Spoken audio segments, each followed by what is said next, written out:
જય માતાજી મિત્રો, આજે આપણે બનાવીશું તલની ચીકી। ફક્ત 2 સામગ્રી વડે ઘરે જ બનાવો તલની બજાર જેવી ચીકી। ઠંડી ચાલુ થઈ ગઈ છે એટલે બાળકોને તલ અને ગોળ જરૂરથી આપવા જોઈએ।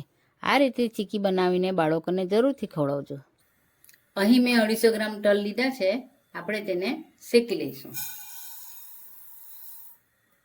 આપણે તલને ઘી કે તેલ વગર જ આપણે શેકવાનું છે, ધીમા તાપે શેકવાનું છે। આપણે કદાચ વાતાવરણના લીધે ભેજવાળા તલ હોય એટલે શેકી લેવાનું છે। તલનો કલર પણ હવે આપણો બદલાઈ ગયો છે, અંદરથી તળ અવાજ આવે એટલે આપણા તલ શેકાઈ ગયા છે। હવે આપણે ગેસ બંધ કરી દઈશું। હવે તલને આપણે એક ડીશમાં કાઢી લઈશું। હવે એ જ કઢાઈમાં 1 ચમચી ઘી નાખીશું।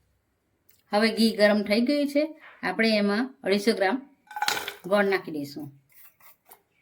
જેટલા મેં તલ લીધા છે તેટલા જ આપણે ગોળ લઈશું। અહીં મેં દેશી ગોળ જ લીધો છે, તમે ચીકીનો ગોળ વાપરશો તો એકદમ કડક થઈ જશે ને આ તમે દેશી ગોળ વાપરશો તો તમારી થોડી નરમ થશે અને ક્રન્ચી પણ બનશે। ઘી નાખવાથી આપણી ચીકીમાં શાઇનિંગ સરસ આવે છે। મેં અહીં ગોળના નાના નાના ટુકડા કર્યા છે એટલે તરત જ આપણા મેલ્ટ થઈ જશે। ગોળનો પાયો કરવામાં ક્યારે ભૂલ નહીં કરતા। ગેસ ધીમા તાપે જ આપણે રાખવાનું છે। તમે જોઈ શકો છો આપણો થોડો ગોળ પીગળવા લાગ્યો છે અને થોડો કલર પણ બદલાવા લાગ્યો છે, ગોળમાં બબલ્સ પણ આવવા લાગ્યા છે। હવે આપણો પરફેક્ટ ગોળનો પાયો થઈ ગયો છે ને હવે ગેસ બંધ કરી દઈશું। આ તલ શેકેલા છે તે એમાં હું નાખી દઈશ અને બરાબર મિક્સ કરી દઈશ।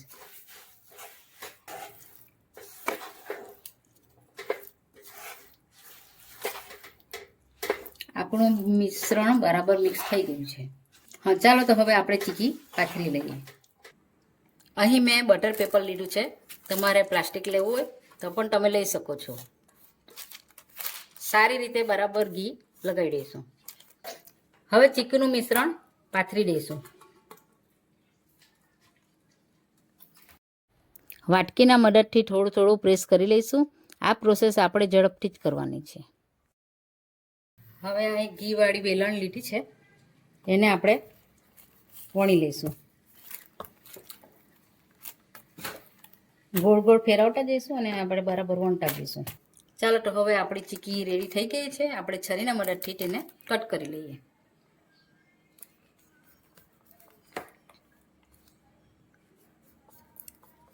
આપણે ગરમમાં જ ચોસલા પાડી લેવાના, ઠંડી થઈ જાય પછી ચોસલા બરાબર નથી પડતા એટલે આપણે ગરમમાં જ ચોસલા પાડી લેવાના।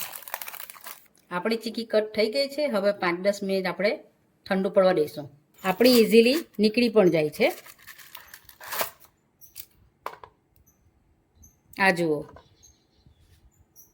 કેટલી સરસ નીકળી જતી છે આપણી। આ જુઓ આપણી ચીકી ખાવા માટે રેડી છે।